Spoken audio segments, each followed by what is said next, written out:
கோவை வெள்ளியங்கிரி 7வது மலையிலிருந்து தவறி விழுந்த இளைஞர் சிகிச்சை பலனின்றி உயிரிழந்திருக்கிறார். பெரும் சோகத்தையும் அச்சத்தையும் ஏற்படுத்தியிருக்கிறது.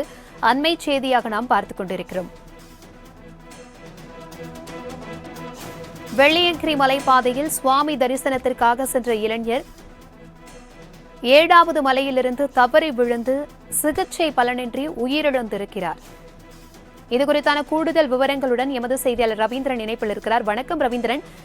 பக்தர்கள் பாத யாத்திரையாக செல்லும் போது பாதுகாப்பு ஏற்பாடுகள் ஏதும் செய்யப்படவில்லையா? இதுகுறித்தான விவரங்களை பகிர்ந்துக்கோங்க. வணக்கம். திருப்பூர் மாவட்டத்தில் சேர்ந்தவர் பாத்தீங்கன்னா வீரகுமார், வயது 31. இவர் பாத்தீங்கன்னா கடந்த 18ஆம் தேதி தன் நண்பர்களோடு கோவை வெள்ளியங்கிரி மலைக்கு ஏற்றத்திற்கு வந்தார். அப்போது பாத்தீங்கன்னா 7வது மலையில் சென்ற சாமி தரிசனம் விட்டு கீழே இறங்க முயன்ற போது தவறி விழுந்ததாக சொல்லப்படுகிறது.